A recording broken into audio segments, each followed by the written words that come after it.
welcome back to another video here in the Lego room. I hope you are well. Today is well, it's actually Sunday the 29th of September. Not entirely sure when I will release this video, but we've got quite a busy week ahead of us.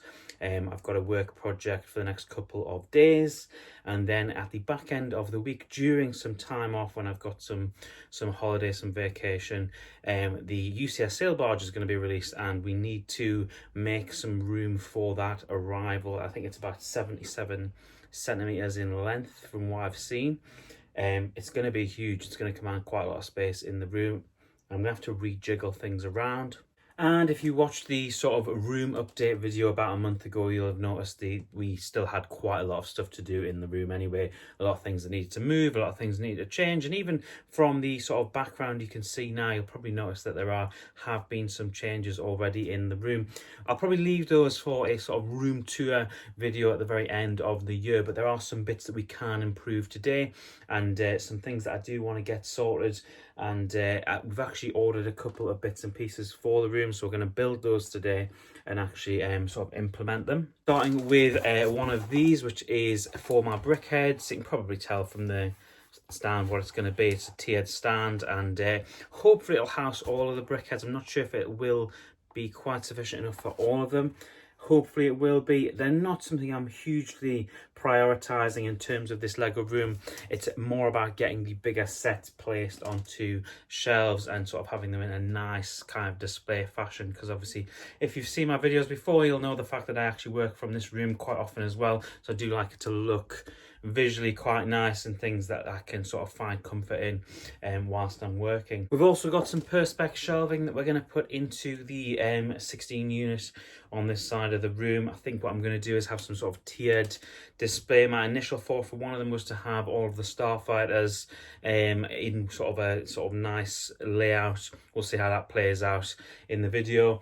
And I'm also going to put one on top of underneath the desert skiff set. So I'm going to have the desert skiff raised by the perspex clear shelf, because there's already perspex clear studs underneath it as well, some bricks there. So hopefully that'll look quite nice, and hopefully it'll mean that the skiff actually sits above the pit, which would be really nice. And then of course we're probably going to need to relocate that so there's plenty of space for the sail barge to go next to it over the next week or so. I'm not entirely sure if we'll get it done in this video, but I also need to get some box separators for this box unit from IKEA. They're not too expensive, but it will allow me to double up on my play scale ships. So I'll be able to have 2 play scale ships per box unit, because at the minute you can only really get one in without it looking a bit chaotic and odd. So that might be for another video. It might be something that we get done today. It just depends how this sort of day plays out, because we've got a very busy week ahead of us. So with that said, I'm going to show you what we are doing in the Lego room. Let's dive right into it. So what I'm going to do is I'm going to take the Harry Potter MOC, and even got the droid dicker hidden on the side there, off this very top shelf on the 16 unit, and I'm going to put it across here where the canteen and Boba's throne room is. I'm going to move that over onto the 16 unit, and then if my maths is correct, and I have had a tape measure out for this, allow us to get basically anything that has Tatooine tones over on this other unit. So that'll be very nice, and yeah, hopefully that'll look all right. That will have to come down. And you can also see where we've had the artwork hanging previously there in the corner. So yeah, we still need to get the artwork hung as well. So still lots to do, and yeah, let's see how we go. On my desk as well, and I thought I'd show you this, there's a ton of Lego pieces. There's also tons in the corner underneath there, along with a bunch of unopened boxes you may or may not be able to see. And we've actually got something I'm going to start, which is like a mini MOC series, hopefully over the next month or two in the build up to Christmas. I've got a couple of ideas of things I want to make into miniature MOCs, as it looks like we're probably not going to get a ton more dioramas over the next couple of years. We're probably only going to get 1 or 2 by the looks of it. So I thought I'd do my own little diorama series. I'm going to make some black base outlines, and yeah, we'll see how that plays out. There's some sand sort of bricks on there.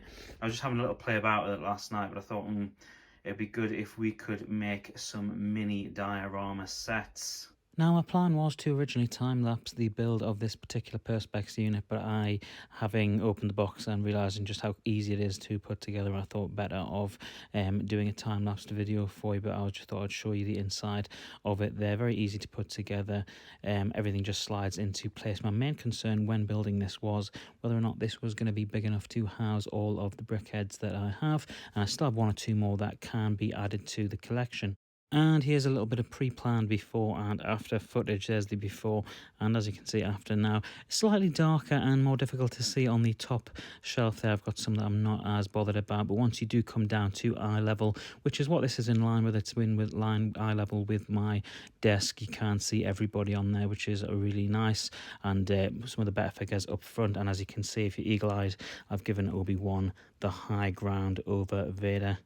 The next issue to address, however, was space for the sail barge to move into at the end of the week, and you can see from my measurements here, I'm not entirely sure whether it will fit nicely across the top unit. I may have to shuffle the cantina around ever so slightly. I've moved it towards the very right-hand side end of the unit, and as you can see here, I have started to implement these little Perspex shelves, and it means that the skiff sits lovely above the pit.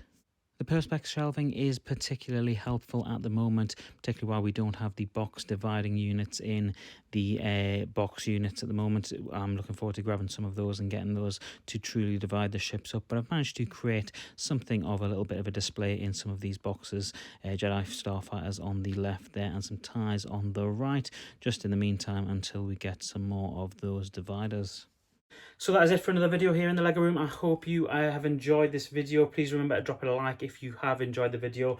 We've got space now for the sail barge, which is coming in the next couple of days, which I'm very excited about. The biggest Lego Star Wars set of 2024 releases in a couple of days' time, and you can see it on the channel here. I'll be doing a sort of daily build on the channel and then a review of it afterwards, probably. And really pleased with the fact we've created enough space for it. Another video potentially for a week or two's time is the fact that we'll need to grab some more of those IKEA split box shelves. We haven't actually got any yet, so it would be nice to grab some of those and really create a bit of extra space inside these box units, and probably the one behind the desk as well. I'll probably have to do a sort of another shift around where I move the Harry Potter stuff into this area here, because I'd quite like to keep the IPs separate. I am pleased with the fact that this MOC fits perfectly on the top of that 4-box unit though. If you're not following or subscribed already, make sure you do so, because there's a ton of Lego Star Wars stuff coming up in this space, and some Lego Harry Potter stuff as well over the next couple of months in the build up to Christmas. So do make sure you are subscribed to the channel. Until the very next video, I hope you have a wonderful and a nerdy week. Stay tuned for sail barge goodness. I hope you have a fantastic week. Take care, and I'll see you in the very next video. Bye.